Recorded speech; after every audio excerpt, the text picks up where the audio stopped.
들어가느냐? 상가 건물 임대차 보호법 들어갑니다. 자, 준비되셨어요? 예, 자, 준비. 자, 상가 건물 임대차 보호법을 줄여서 뭐라래요? 상임법. 자, 적용 범위 들어가 볼게요. 자, 주거용 건축물하고 상가 건물 있는데, 자, 이건 상가 건물 임대차에 대해서 적용되는 거죠. 상가 건물. 그리고 이제 더 중요한 것이 사업자 등록의 대상이 돼야 된다. 자, 이거 상가 건물 임대차. 그다음에 또 하나. 아까 주임법은 보증금 규정이 없었죠. 근데 여기는 보증금 규정이 있어요. 자, 보증금 규정이 있는데 이 보증금을 머릿속에 넣어야 됩니다. 자, 서울특별시는 얼마? 9억 원 이하. 자, 이하만 적용되고 초과하면 적용되지 않죠. 과밀 억제권역은 6억 9천이요.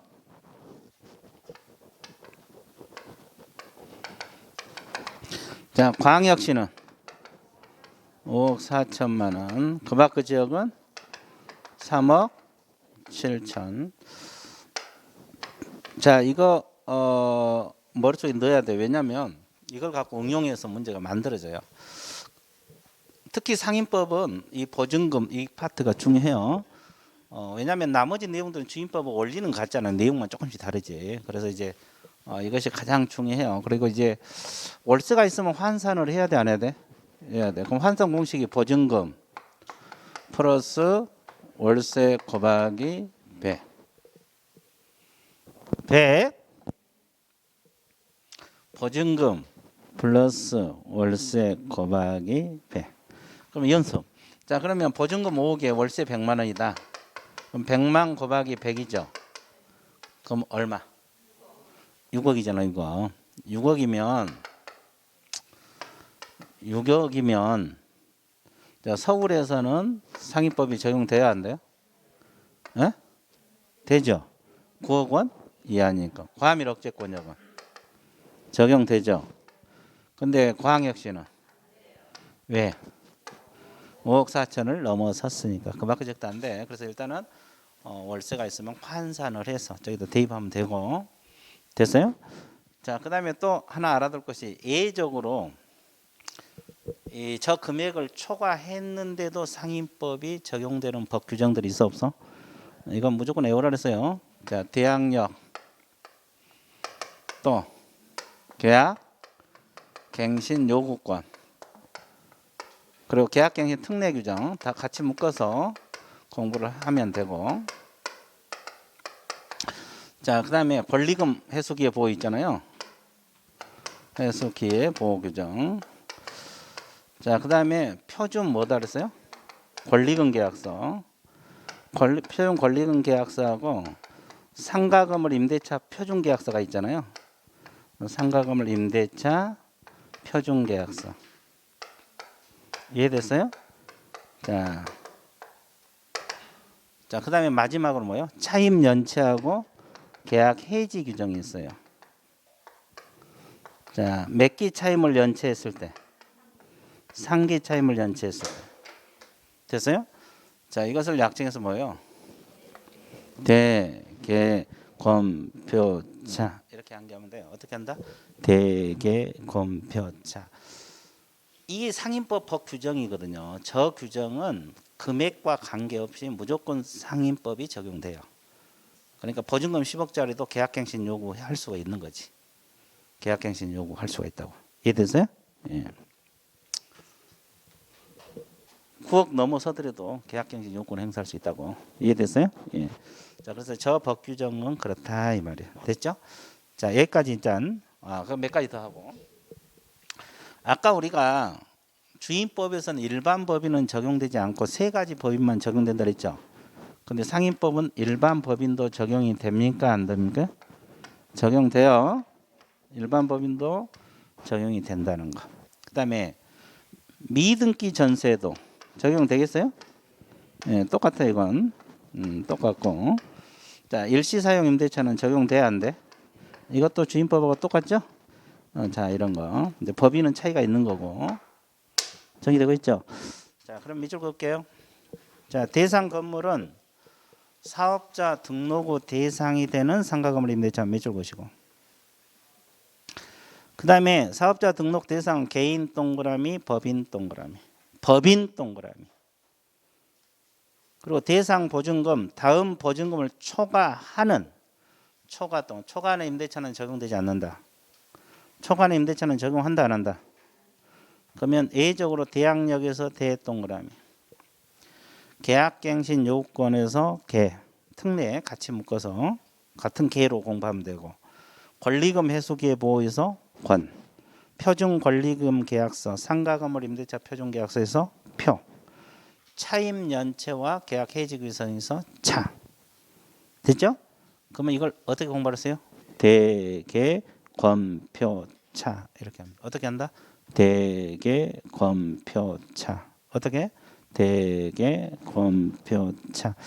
자, 이런 건 초과한 경우에도 적용된다. 그래서 이제 9억, 6억 9천, 5억 선, 3억 7천 이거 머릿속에 넣어야 되겠죠. 근데 이제 광역시 쪽에 세 가지 좀 넣었어요. 그 안산, 용인, 김포, 광주만 있잖아요.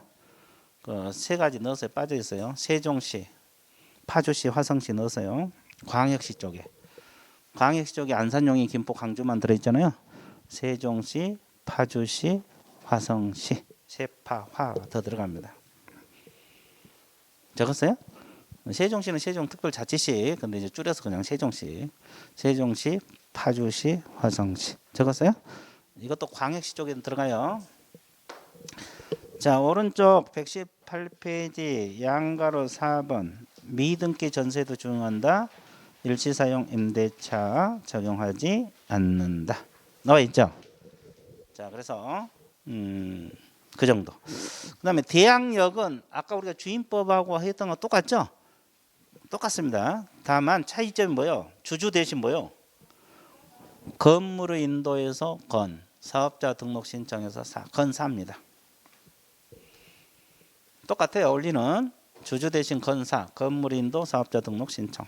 그리고 다음 날로부터 대항력 발생하고, 그리고 이제 내용은 못 나가.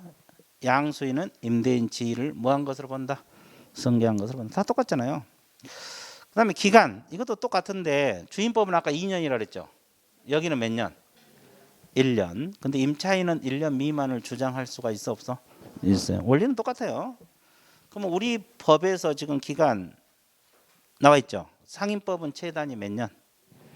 주임법은 2년. 농지임대차는 3년. 그죠? 단연생 식물 재배지 농지는 5년. 그렇죠. 우리 과목에서 이제 기간 1, 2, 3 공부하기도 편하네. 정리되고 있어요? 자, 그 다음에 법정갱신 들어갑니다. 자, 상임법상 법정갱신, 주임법 법정 거의 비슷하죠. 근데 약간 차이가 있어요. 약간.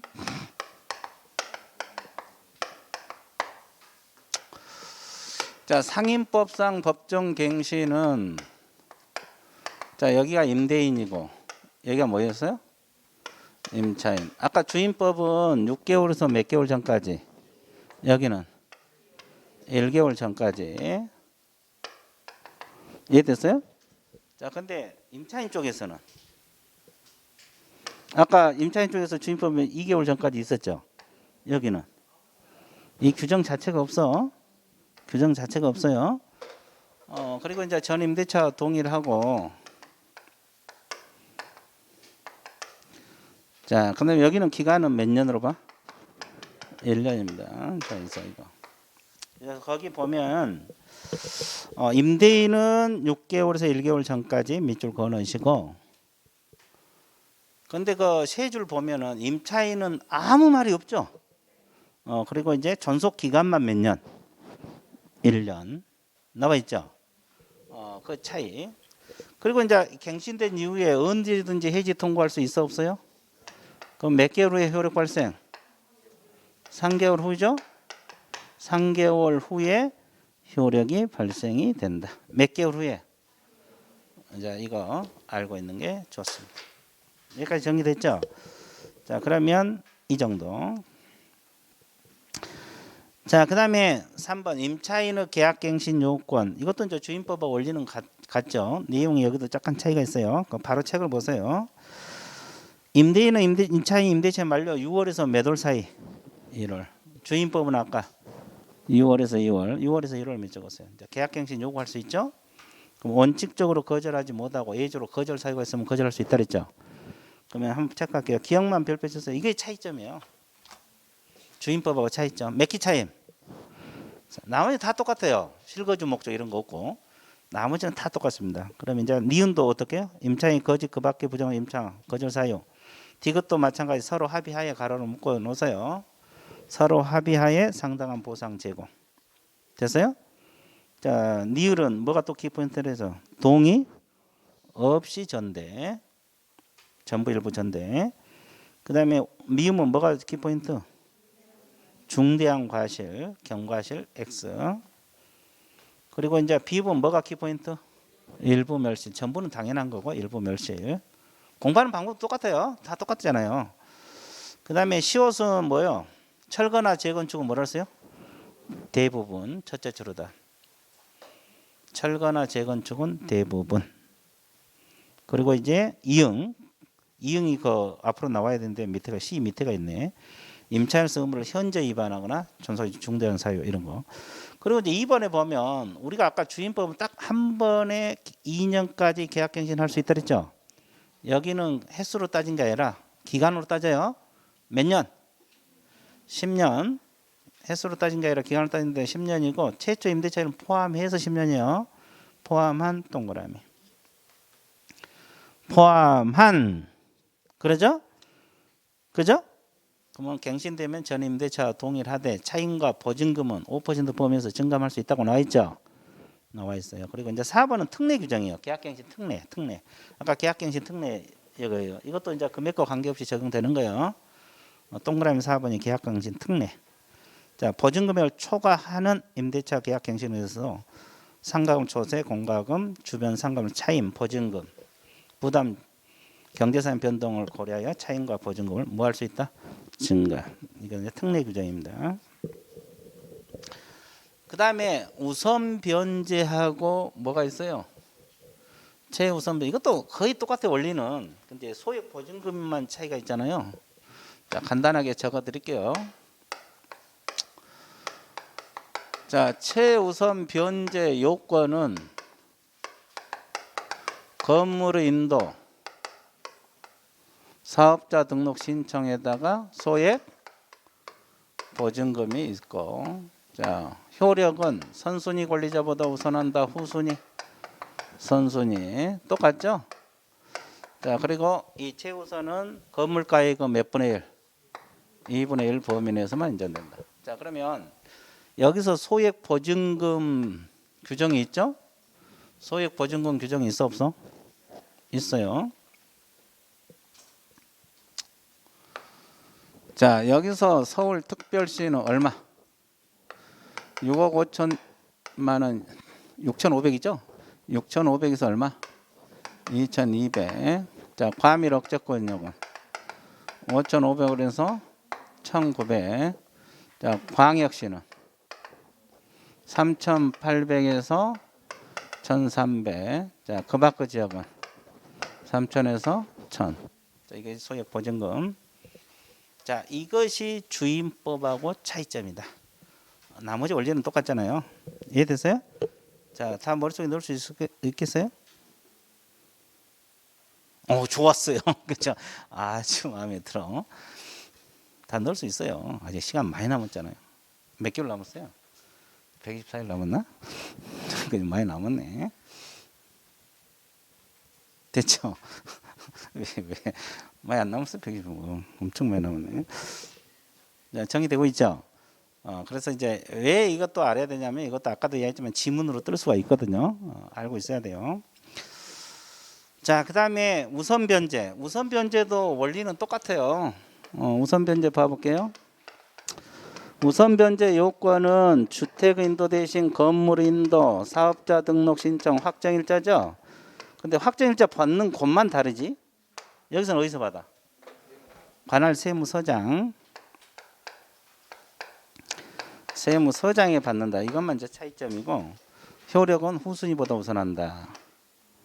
자, 후순위 권리자 일반 채권자보다 우선한다. 뭐 이런 거. 이건 다 똑같죠. 그래서 이제 이 세무 관할 세무서는 확정자 받는 곳만 다르다. 이해됐죠? 예. 자, 그래서 일단 거기 관할 세무서장만 동그라미 진하게 동그라미 쳤어요? 예. 자, 그래서 이제 기본적인 건 끝났고 그다음에 비교해 놨어요, 안 해놨어요? 예, 놨죠. 비교한 거 볼게요. 거기 강의 안 한 것도 거기 다 들어 있으니까. 자, 주임법하고 상임법 적용 범위는 주임법은 주거용 건물 임대차, 상임법은 상가 건물 임대차인데 대통령이 정하는 보증금을 초과하는 임대차는 적용하지 않는다고 했죠. 아까 보증금 특별세 9억, 과밀 억제권 얼마? 6억 9천. 그죠? 광역시는 그 밖의 지역은 그걸 초과하는 임대차는 적용되지 않는 것이 원칙. 근데 예외적으로 적용되는 건 다시 한번 동그라미 주세요. 대개 공표차. 대항력에서 대. 계약갱신 요구에서 개. 권리금 회수 계보서에서 권. 표준 권리금 계약서 표. 차임 연체와 계약 해지에서 차. 그럼 어떻게 해요? 대개 공표차. 자, 그다음에 대항 요건은 주주 동그라미. 상임법은 건사 동그라미. 대항 요건은 주주, 상임법은 뭐다? 건사. 우선 변제는 주임법은 주주 확입니다. 됐어요?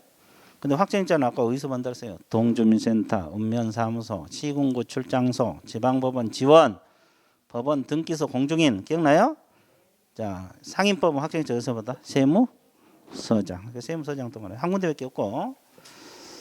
자, 그 다음에 최우선 변제는 대항 요건의 소액 보증금. 오른쪽 똑같죠? 건물가액의 2분의 1, 주택가액의 2분의 1 똑같습니다. 그다음 존속기간. 주임법은 최단 몇 년? 상임법은 1년. 자, 월차임 전환시 산정률 제한.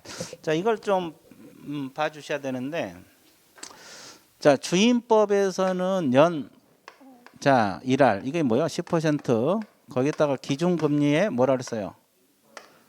플러스 2%. 더한이죠, 더한. 더한입니다. 더한에다가 동그라미 쳐세요.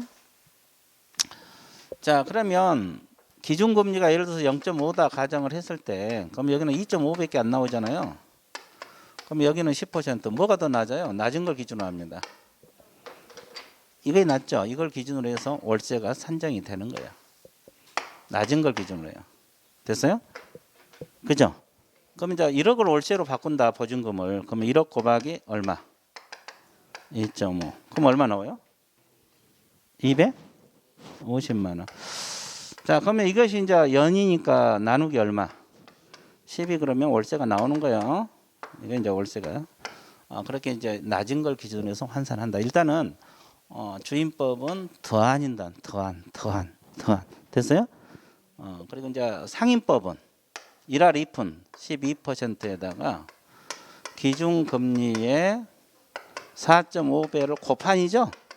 곱한입니다. 곱한. 자, 그리고 이게 둘 중에서 낮은 걸 기준으로 한다. 이렇게 공부를 해주시면 되고. 됐죠? 자, 그러면 둘 다 차임 보증금이 적당하지 않으면 증감 가능하죠? 근데 증액만 제한이 있어요. 자, 주임법은 몇 분의 1? 20분의 1. 상임법은 100분의 5. 똑같죠? 5%. 근데 이제 표현만 다르지. 그러면 똑같은데 감액은 제한이 있어 없어? 감액은 제한이 없어. 요즘 출제자들이 감액을 자주 건드리는데 감액은 제한 안 받아. 100%도 감액 가능해요. 그래서 이제 감액은 제한받지 않습니다. 그러면 거기 가로 안에 뭔만 제한을 하는 거예요. 증액 동그라미 쳐서요. 자, 그다음에 그 임차인의 계약갱신 요건 둘 다 존재하고 임차권 등기 명령 둘 다 존재하고 법정갱신 둘 다 있죠. 약간씩 차이가 있어서 그러지. 아까 다 설명했고. 자, 일시사용 임대차 둘 다 적용하지 않고. 자, 임차권 승계 이것은 어디만 있어요? 주임법. 여기서 임차권 승계는 뭘 말하는 거예요? 뭐 사실혼 배우자랄지 이분들 임차인과 같이 살다 산 사람들 승계 받는 건 주임법에만 존재해요. 주임법에만. 자, 그리고 이제 편면적 강행 규정 뭐 소액 사건식 뭐 다 똑같고. 자, 확정일자 부여하고 임대차 정보 제공 요청권 둘 다 있죠. 둘 다 있습니다. 정보 제공 요청권 이거 알아두시고. 그다음에 전대차 준용 규정 상임법 존재하고. 자, 이 정도 정리를 할게요. 자, 오른쪽 페이지. 자, 그 1번하고 2번 묶어 보세요. 1번이 뭐요? 주택임대차 계약서 관련 내용이죠. 자, 주택임대차 계약을 서면으로 체결할 때는 법무부 장관 동그라미. 법무부 장관입니다. 국장과 협의 밑줄 그으세요. 주택임대차 계약서를 우선적으로 써라. 그리고 상가건물 임대차 표준계약서 여기도 법무부 장관 동그라미. 국장과 협의 밑줄 그으세요. 그래서 법무부 장관이 상가건물 임대차 표준계약서를 정해서 그 사용을 권장할 수가 있죠. 그러면 이 계약서를 정해서 권장하는 관청은 누구요? 법무부 장관입니다. 주택임대차 계약서든 상가건물 임대차든 법무부 장관. 물론 이제 국장과 협의를 거쳐야 되죠. 자, 그다음에 3번하고 4번 묶으세요. 권리금 평가 기준 고시는 국장입니다. 국장. 그리고 표준 권리금 계약서를 작성해서 권장할 수 있는 권한을 가진 자도 누구요? 국장입니다. 물론 이제 이때는 또 법무부 장관과 협의를 거쳐야 돼. 그러니까 헷갈리니까 일단 주택임대차 계약서하고 상가건물 임대차 계약서 쪽은 법무부 장관이에요. 그리고 권리금 쪽은 무조건 국토교통부 장관이다. 이렇게 해놓으면 안 헷갈려. 자, 일단 계약서 쪽은 법무부 장관, 권리금 쪽은 국장. 물론 이제 협의를 거친 것은 서로가 이해됐어요? 그렇게 해놓으면 안 헷갈릴 거예요. 일단 권리금 쪽은 국토교통부 장관, 계약서 쪽은 법무부 장관 이렇게 해놔야지 안 헷갈려. 자, 그러면 거기 이제 임대차 분쟁조정위원회가 있잖아요. 심의 조정사항이 몇 가지가 나와 있어요. 자, 거기 보면 차임 보증금 증감 동그라미. 자, 증감만 동그라미 쳐봐요. 여러분들 그 지문이 길면 머릿속에 잘 안 들어오니까 작게 증감. 심의 조정 사항 있잖아요. 분쟁조정위원회. 자, 증감 동그라미 쳤어요. 그러면 생각을 해봐. 뭘 증감할까? 차임하고 보증금. 이거 분쟁이 일어날 수 있어 없어? 그러면 심의 조정. 그다음에 기간 동그라미. 자, 무슨 기간이겠어요? 임대차 기간. 그러면 심의 조정 대상이 되겠죠? 분쟁이 일어날 수 있잖아요. 그다음에 반환 동그라미. 뭘 반환할까? 임대차 기간이 끝나면 주택 돌려주고 보증금 돌려받죠? 그 반환. 그죠? 그러면 이것도 분쟁이 일어날 수 있어 없어? 심의 조정. 그다음에 유지 수선. 누가 수선비 부담하느냐? 그죠? 이런 것도 심의 조정. 이제 주임법. 그럼 상임법은 여기에다가 뭐가 더 들어가요? 권리금 분쟁이 더 들어가는 거지. 물론 이제 대통령이 정한 사항에 보면 또 그 외에도 많아요. 웬만한 거 다 분쟁 조정 대상이 돼요. 근데 일단은 법에 나와 있는 거 먼저 머릿속에 넣으면 증감, 차임 보증금 증감, 분쟁이 일어날 수 있죠? 기간, 임대차 기간, 반환. 자, 임대차 기간이 끝나면 주택 돌려주고, 그죠? 보증금 돌려받았죠? 이거 분쟁. 그리고 이제 유지 수선, 누가 수선 부담하냐? 근데 상임법은 거기에다가 뭐가 더 들어가? 권리금. 자, 그렇게 알아두시면 돼요. 이해됐어요? 자, 그래서 일단은 그리고 이거 어디다 둔다 그랬어요?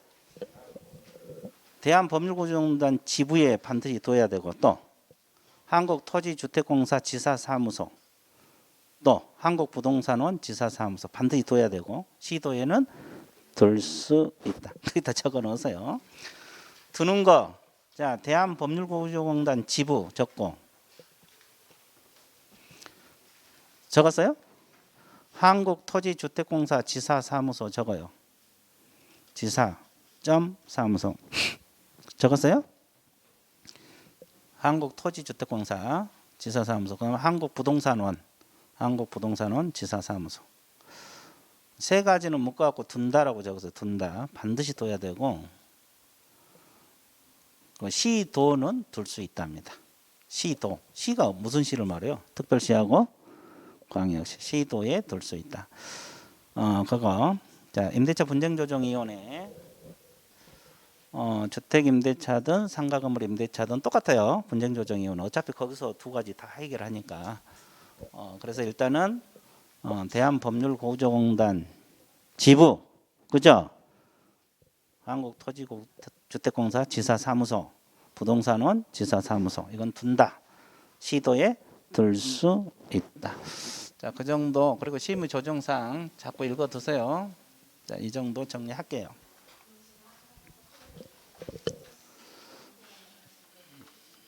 자, 정리됐어요?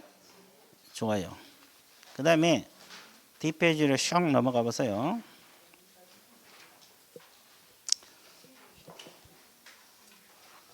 시도에 둘 수 있다고. 특별시 광역시 또 됐어요? 자,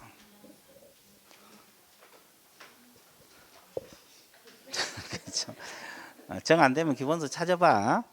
기본서 찾아봐. 내가 언급해 놨으니까 그 기본서 찾아봐갖고 조금 미흡하다 그러면 여기 또 옮겨 적든지 당번화 시켜도 좋습니다. 이렇게 좀 미흡한 거 있으면 기본서에서 요약집에 옮겨 적어도 괜찮아요. 이해됐어요? 그래서 나중에 한 곳만 볼 수 있도록. 자, 그 다음에 이제 뭘 공부를 해야 되냐? 경공매 들어갑니다. 경공매 6장 파트 마지막 파트죠. 경공매. 자, 거기 경공매에서 경매 종류, 법원 강제 경매, 의무 경매 그 개념은 읽어보시고 이제 우리 권리 분석 들어갑니다. 자, 이 권리 분석이 중요한데, 자, 권리 분석 주로 이제 시험 나온 것이 경매 절차하고 권리 분석에서 나와요. 경공매 파트는 권리 분석하고 경매 절차에서 거의 나옵니다. 절차가 더 많이 나오고 권리 분석도 자주 나와요. 그러니까 이제 알고 있어야 돼요. 자, 그러면 여기서 이제 소멸주의하고 무슨 주의가 있어요? 그 도표를 지금 강의하고 있어요. 자, 개념 잡고 그 다음에 권리들 잡아드릴게요. 자, 소멸된다는 뜻이 뭐예요? 권리가 없어진다 이 말이죠. 그럼 가장 선순위로 저당이 되고 그 다음에 두 번째 전세권, 세 번째 근저당권, 네 번째 임차권이 설정돼 있다 가정을 해봐요. 그러면 을이 경매로 샀어요. 요즘은 매수인 그래요. 경락인, 매수인. 자, 매수인. 자, 그러면 1억에 샀다 가정을 해볼게요. 경매로. 그럼 이제 결론부터 이야기하면 여기서 말소 기준은 저당이 되거든요. 왜 된가는 좀 이따 보기로 하고. 자, 이건 원래 없어져. 그럼 밑에 건 다 없어지게 돼 있어요. 자, 다 없어진다. 소멸주의. 소멸된다 이 말이고. 그다음에 인수주의라는 것은 권리를 안고 산다 이 말이죠. 예를 들면 가장 선순위로 전세권이 설정되고 두 번째가 저당권이 설정되고 세 번째가 임차권이 설정됐다 가정을 해볼게요. 그럼 을이 경매로 샀어요. 이것도 1억에 샀어요. 이해됐어요? 자, 그럼 여기서 말소 기준은 뭐가 돼요? 저당이 됩니다. 그러면 이제 이 저당 원래 없어진 권리고 밑에 것은 없어져요. 그럼 뭐가 인수가 돼요? 이걸 이제 인수주의를 안고 산다. 우리가 경매로 안 사더라도 권리를 안고 살 수가 있어요, 없어요? 있죠. 전세 안고 살 수 있잖아요. 아, 그래 안 그래요? 같은 원리지. 그러니까 이제 이걸 안고 산다 이 말이에요. 이걸 인수주의라 그래요. 원칙대로 인수가 됩니다. 예외적으로 이제 소멸되는 경우가 있어요. 이건 좀 이따 보기로 하고. 자, 그러면 여기서 거기 교재를 한번 보세요. 거기 도표에 맨 위에 칸이 있어요. 소멸주의에서 맨 위에 칸, 인수주의에서 맨 위에 칸. 이건 외워야 돼요. 맨 위에 칸은 됐어요? 자, 무조건 소멸되는 권리 나와 있어요? 이건 저당권하고 또 근저당권 있잖아요. 또 압류 등기하고 가압류 등기 있잖아요. 그 다음에 담보 가등기 있죠. 이건 무조건 소멸이에요. 무조건. 자, 가등기 담보 가등기. 자, 그러면 이건 무조건 애우라 그랬어요. 이건 무조건 소멸됩니다. 그러면 내가 옛날에 임을 넣어줬잖아요. 자, 따라해보세요. 저당, 근저당, 압류, 가압류, 담보, 가등기, 그렇게. 자, 다시 한번 시작.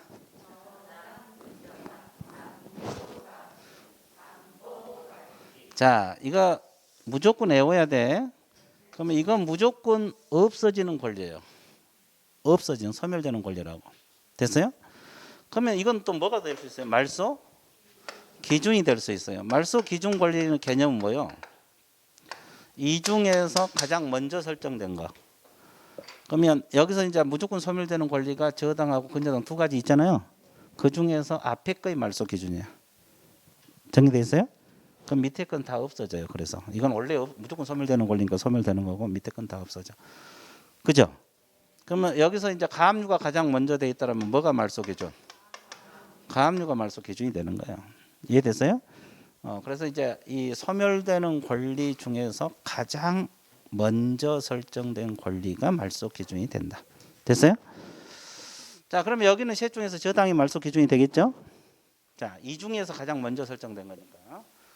그리고 이제 그래서 그걸 외워야 되고, 그다음에 무조건 인수되는 권리가 거기 세 가지 들어 있는데 유치권, 법정, 분명 무조건 인수요.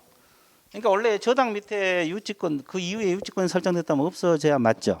근데 없어져야 안 없어져. 인수가 된다 이 말이에요. 물론 이제 예가 하나 있어요. 예는 경매 개시 결정 등기 이후에 설정된 유치권은 소멸입니다. 그거 하나 빼고는 무조건 인수가 돼요. 그리고 법정, 지상권, 분묘, 개시권 다 등기부에 나오지 않는 권리들이죠. 자, 이건 무조건 인수. 그래서 맨 첫 칸은 무조건 외운 게 좋겠고, 그다음에 두 번째 칸부터 이제 이해를 하면 돼요. 두 번째 칸 읽어보세요. 뭐라 그러세요? 말소 기준 권리보다 앞서 설정된 뭐요? 전세권 중 배당 요구 종기까지 배당 요구를 한 전세권이잖아요. 그럼 여기 이거 보면 돼요. 이게 말소 기준이잖아요. 말소 기준 권리보다 전세가 앞서 설정됐어 안 됐어? 그럼 인수가 돼야 되잖아요. 근데 예외적으로 법원에다가 전세권자가 전세금 돌려달라고 뭘 해버려요? 배당 요구를 해버려요. 배당 요구를 하면은 이 전세권은 인수가 된다, 소멸이 된다. 소멸이 돼버려요. 배당 요구를 안 하면 인수, 요구하면 소멸. 그럼 이제 전세권자가 배당 요구하면 을은 좋아요, 안 좋아요? 좋죠. 원래 이거 하나 안고 사는데 이 사람마저도 배당 요구하면 전세권이 없어져 버리잖아요. 을은 좋지. 을은 안고 사는 권리가 없는 거지. 이해됐어요? 자, 일단 그거 두 번째 칸. 그다음에 세 번째 칸 왼쪽 첫째 줄. 말소 기준 권리보다 뒤에 동그라미. 뒤에 설정된 용익물권 등. 말소인데 앞서 동그라미 설정된 용익물권 등. 자, 보세요. 이 말소 기준 권리보다 뒤에 설정된 권리는 전부 다 뭐가 된다? 소멸이 된다. 그러니까 저당 밑에는 다 소멸이야. 됐어요? 그것도 말소 기준 권리보다 앞서 설정된 권리는 소멸이요, 인수요? 인수된다. 그래서 저당보다 위에 있는 건 인수가 된다 이 말이에요. 됐어요? 자, 이 권리를 일일이 안 외워도 돼요. 뭐 지상적 전세권 이런 거 일일이 안 외워도 된다고. 됐어요? 안 외우더라도 이보다 늦게 설정된 권리는 다 없어진다. 됐어요? 자, 그다음에 거기 네 번째 칸 경매 개시 결정은 늦게 동그래. 늦게 된 용의물권은 소멸이고 오른쪽 앞선 동그래. 앞선 것은 인수되는데 그보다 앞서 담보물이 없어야 된다. 그보다 앞서 담보물이 없어야 된다. 말소 기준 권리가 없어야 된다 이 말이에요. 그러니까 이런 말소 기준 권리가 없으면 뭐가 말소 기준이 돼요? 경매 개시 결정 등기입니다. 이제 이거 이렇게 되면 이제 등기되면 압류가 되거든요.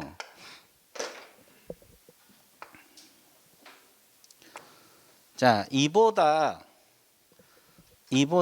나중에 설정된 권리는 뭐가 된다? 소멸. 이보다 먼저 설정된 권리는 인수된다 이 뜻이에요. 그러니까 이것도 이제 말소 기준이 되는 거지. 그래서 이제 저당, 근저당, 압류, 가압류, 담보, 가등기에다가 말소 기준 권리까지, 경매 개시 결정 등기까지 말소 기준이 되는 겁니다. 이해됐어요? 그러면 아까 뭐라 그랬어요? 유치권은 무조건 인수된다 그랬잖아요. 그 소멸된 거 하나 있다 그랬죠. 이거예요. 이 밑에 이 경매 개시 결정 등기, 즉 압류 효력이 발생한 후에 설정된 유치권은 소멸입니다. 이거 하나 소멸. 이거 예예요. 이보다 늦게 설정된 유치권은 소멸이에요. 저당 밑에 있더라도 인수가 되는데 경매 개시 결정 등기 이후에 설정된 유치권은 소멸이에요. 이해됐어요? 자, 이거 정리되고 있어요? 자, 그러면 자, 권리 분석 정리가 되고 있죠? 그래서 이제 그 도표를 외우고 이제 문제 푸는 요령만 습득하면 돼요. 이걸 또 해놔도 문제 푸는 요령을 또 몰라가지고 못 푸는 경우가 종종 있거든요. 그래서 이제 이걸 머릿속에 넣고 이제 문제에 적용할 줄만 알면 돼요. 적용할 줄만 알면 돼요. 자, 그다음에 자, 양가로 3번. 자, 경매행위 참가 여부 나와 있어요? 참가할 수 없는 자, 채무자 동그라미. 자, 재매각에 있어서 전매수인 두 가지는 반드시 기억하세요. 채무자하고 재매각에 있어서 전매수인입니다. 이 둘은 참가하지 못해요. 그 외에 이제 참가하지 못한 사람은 생각하면 돼. 집행관하고 친족, 감정인하고 친족, 담임 법관, 법원 사무관 이분들은 경매 관여했으니까 안 되는 거예요. 집행관이 경매 관여했죠? 감정인도 관여했죠? 법관도 관여했죠? 그러니까 이분들은 당연히 안 되는 거예요. 이것은 그러니까 안 외워도 대충 생각하면 나와. 그럼 이제 여기서 외울 것은 딱 두 가지. 채무자하고 재매각에서 전매수 이 두 가지만 외워놓으면 돼요. 나머지는 생각하면 나오니까. 자, 경매에 참가할 수 있는 자는 없는 자 빼고 다 가능해요. 당연한 소리 아니야? 그렇죠. 그렇죠. 그래서 뭐 일반인, 채권자, 담보권자, 삼취득자, 채무자, 가족, 의무경, 몰상, 보증인, 외국인, 대리인 다 가능하는데 특히 주의할 것은 채무자, 가족 동그라미. 방금 위에서 채무자는 된다 그랬어요? 안 된다 그랬어요? 그것은 무엇은 된다? 가족은 된다. 자, 이거 주의해 주면 돼요. 나머지는 참가할 수 없는 자 빼고는 다 가능해요. 근데 이제 주의할 거 왼쪽 채무자는 안 되는데 무엇은 된다? 채무자 가족은 된다. 자, 이것만 주의를 해 주시면 되겠어요. 나머지는 뭐 크게 신경 안 써도 되고. 자, 그래서 일단은 권리 분석하고 경매 참가 여부 끝났어요? 안 끝났어요? 끝났죠. 그럼 이제 뭘 공부하러 떠나야 돼요? 경매 절차. 절차는 흐름 알아야 돼, 몰라야 돼? 알아야 돼. 자,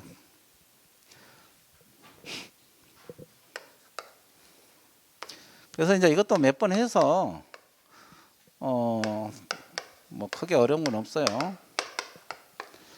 자, 경매 신청으로 들어갑니다. 자, 이건 누가 경매 신청하겠어요? 채권자들이 하겠죠? 어디에다가? 법원에다가. 자, 그러면 흐름이니까 흐름을 알아야 되잖아요. 절차는 어떤 내용이든지 절차 그러면 흐름 알아야 되잖아요. 그죠? 흐름 알아야 되니까 일단은 내가 날짜를 적어줄게. 이 날짜는 예우란 게 아니에요. 여러분 이해시키기 위해서 내가 적어주는 거예요. 자, 하얀 분필은 일단 진행된 날짜입니다. 노란 분필은 예정된 날짜예요. 네, 약속하고 들어갈게요. 자, 지금 하얀 것은 경매 진행된 날짜입니다. 자, 그러면 그 경매 신청 채권자 동그라미. 자, 채권자는 저당권, 저당권 의무경매고 집행권은 강제경매입니다. 그래서 경매를 신청한다. 그래서 누가 신청한다 그랬어요? 채권자들이. 거기다 하나만 적어 놓을래요? 경매 신청 파트에서 알아둘 거예요. 미등기 건물 강제경매 신청이 가능하다 적어 놓으세요. 미등기 건물도 강제경매 신청이 가능합니다.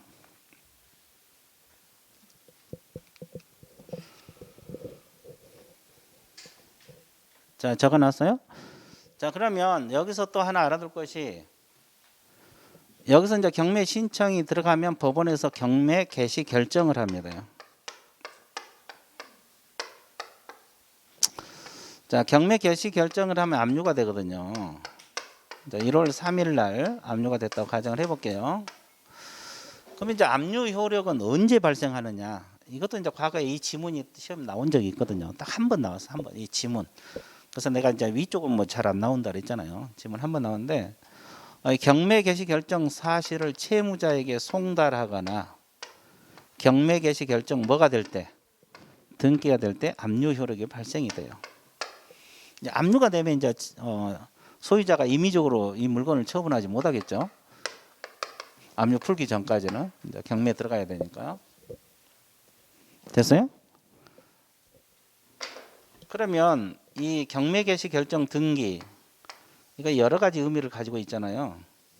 아까 유치권이 이 이후에 설정되면 소멸한다고 했죠.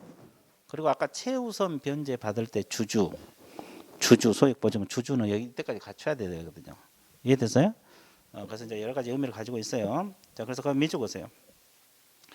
압류는 채무자에게 그 결정이 뭐가 될 때, 그리고 경매 개시 결정 등기될 때 압류 효력이 발생합니다. 그죠? 예. 자, 그다음에 이거 끝나면은 이제 뭐라 그랬어요? 배당 요구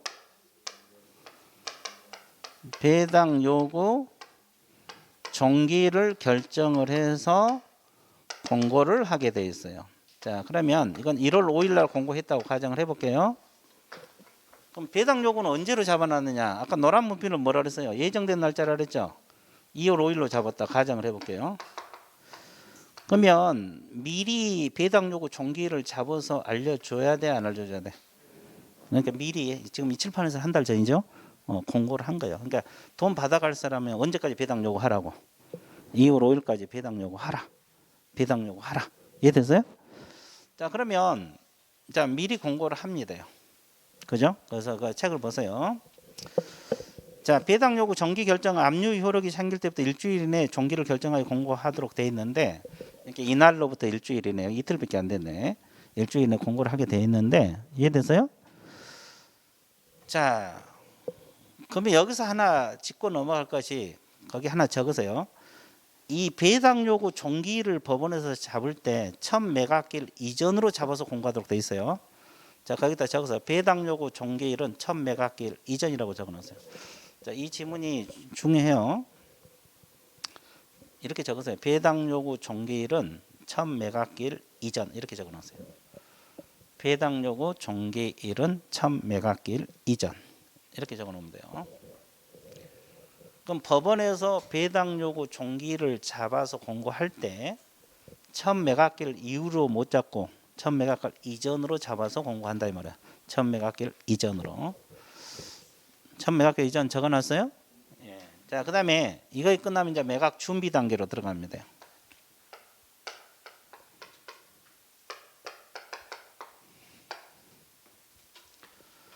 자, 매각 준비 단계에서 좋아요. 그 현황 조사 있죠? 자, 물건에 대해서 조사하는데 이것은 집행관을 시켜서 조사합니다. 자, 현황 조사 옆에다가 집행관이라고 적어 놓으세요. 누구를 시켜서 조사해요? 집행관. 그러면 이 물건을 조사하다 보면 임차인들이 나타날 수도 있어 없어요? 임차권은 등기가 안 된 경우가 많잖아요. 그러면 이제 그분들도 돈 받아갈 거 있으면 2월 5일까지 즉 배당 요구 종결까지 배당 요구하라고 알려줘요. 됐어요? 자, 그다음에 또 공무소, 또 이해관계인,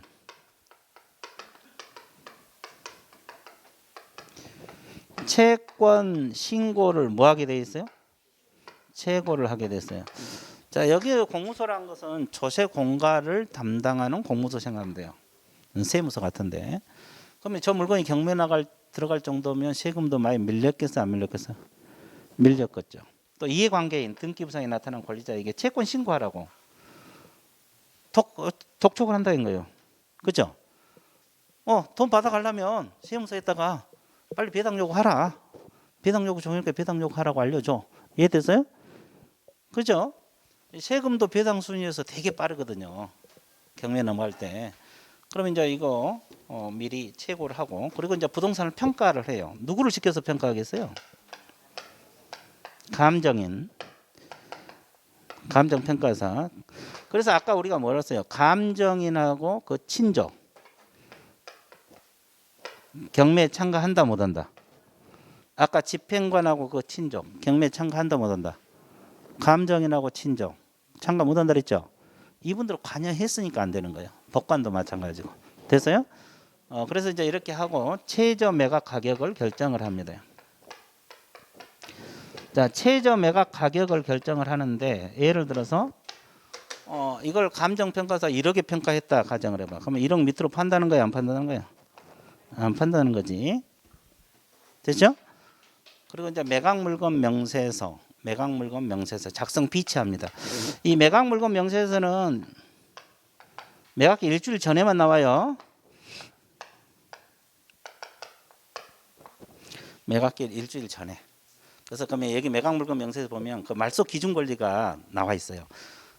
자, 법원에서 조사한 말소 기준 권리. 그래서 이제 경매 참가자들은 이걸 열람을 해 봐야 돼요. 이해됐어요? 자, 그래서 이제 이게 이제 준비 단계입니다. 법원에서 무슨 단계? 준비 단계. 됐어요? 자, 그다음에 이거 끝나면은 이제 뭐라 그랬어요? 매각 기일하고, 자, 매각 결정 기일입니다. 지정을 하고 공고를 하게 돼 있어요. 자, 1월 10일 날 공고했다고 가정을 해볼게요. 그러면 이것도 마찬가지. 자, 공고할 때 이 매각 기일이 뭐예요? 경매 날짜잖아요. 이걸 미리 잡아서 공고해야 돼, 안 해야 돼? 해야 돼요. 그러면 이제 2월 8일로 잡았다고 가정을 해볼게요. 2월 8일 날 물건 사러 오세요. 그러고 이건 2월 15일로 잡았다고 가정을 해볼게요. 그러면 지정을 해서 미리 알려줘야 돼, 안 알려줘야 돼? 알려줘야 될 거 아니에요. 이것이 이제 미리 공고하는 거예요. 그래서 이제 거기 밑줄 그어볼게요. 매각 기일은 일단 공고일로부터 며칠 이상 간격을 두라 그랬어요? 4일 간격을 두고. 됐어요? 자, 그 다음에 매각 결정기일은 매각 기일로부터 며칠이네? 7일이네. 그래서 이제 여기서 자, 딱 일주일 될 거예요. 이거 일주일 정도 되죠? 이거 날짜가 8일이고 15일이니까 7일로 정한다. 그래서 이제 대략 맞췄어요. 자, 그럼 미리 공고를 해야 돼, 안 해야 돼? 해야 돼. 그럼 이제 시간이 흘러요. 시간이 흐르면 매각 기일이 돌아와요, 안 돌아와요? 돌아오겠죠. 이게 며칠? 2월 8일이잖아요. 이거 8일 날요. 이해됐어요?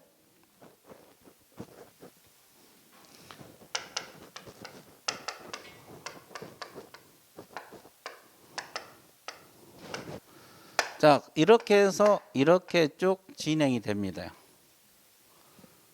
됐죠? 자, 그러면 생각을 해보세요. 2월 8일이 오려면 뭐가 지나가야 돼? 2월 5일이 지나가야 되죠? 그러면 2월 5일이 오지 않고 2월 8일이 올 수 있어요? 못 오죠? 그러면 2월 5일이 뭐한 날이에요? 배당 요구 종기일이잖아요. 그래서 아까 우리가 뭐라 했어요? 적을 때 배당 요구 종기일을 법원에서 저때 잡아서 공고할 때 처음 매각기일 이후로 잡는다, 이전으로 잡는다? 이전. 그 말이에요. 그러니까 이 배당 요구 종기를 잡을 때 2월 9일 날, 10일 날, 15일 날 못 잡는다 이 말이야. 그러니까 반드시 경매 날짜보다 빨라야 돼. 이해되세요? 예, 이날. 그래야지. 아까 우리가 전세권자가 배당 요구 안 하면 인수가 된다고 기억나요? 근데 전세권자가 배당 요구하면 소멸이 되죠. 그럼 경매 날짜보다 이게 빨라야지. 배당 요구 종기일이 빨라야지 그분이 배당 요구한 거 보고 들어갈 수 있어 없어? 있어요. 그래서 그 사람이 배당 요구하면 사고, 배당 요구 안 하면 안 살 수도 있다. 이 보고 경매에 참가할 수가 있는 거예요. 그래서 이제 과거에는 이날까지 배당 요구를 했거든요. 과거에는. 근데 이제 한 수년 전에 이게 바뀌었어요. 배당 요구 종기일을 매각기일 이전으로. 이해됐어요? 그러니까 법원에서 배당 요구 종기일을 잡을 때 첫 매각기일 이후로 못 잡게 돼 있어요. 이해됐어요? 예. 자, 그러면 이렇게 또 가다 보면 이제 뭐가 나와요? 아까 매각 결정 기일이 돌아오겠죠. 매각 결정 기일이 돌아옵니다.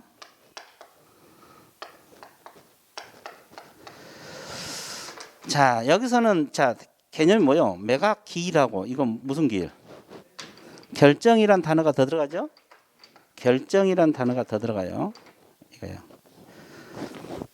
이거 아까 며칠이라 그랬어요? 2월 15일. 아까 일주일 이내에 잡으라 그랬잖아요. 일주일 이내. 그래서 2월 15일로 한 거예요. 이렇게 진행이 되겠죠? 그 다음에 이제 대금 납부하라 이런 절차가 진행이 돼요. 그러면 내가 이제 그 계속 강의할 때 이 세 파트가 그나마 가장 시험에 자주 나온다고 했어 안 했어?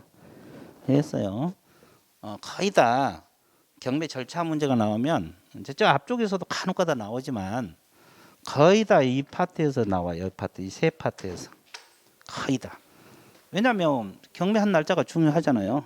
그래서 거의 여기서 나와요. 이해됐어요? 이제 이걸 공부를 해야 되는데 이제 여기까지 하고 쉬었다가 들어갈게요. 이거 다 끝내려면 이제 시간이 많이 걸리니까 일단 여기까지 하고 칠판은 지우지 마세요. 계속 해 나가야 되니까 칠판은 지우지 마시고 좀 쉬었다가 들어갈게요. 예.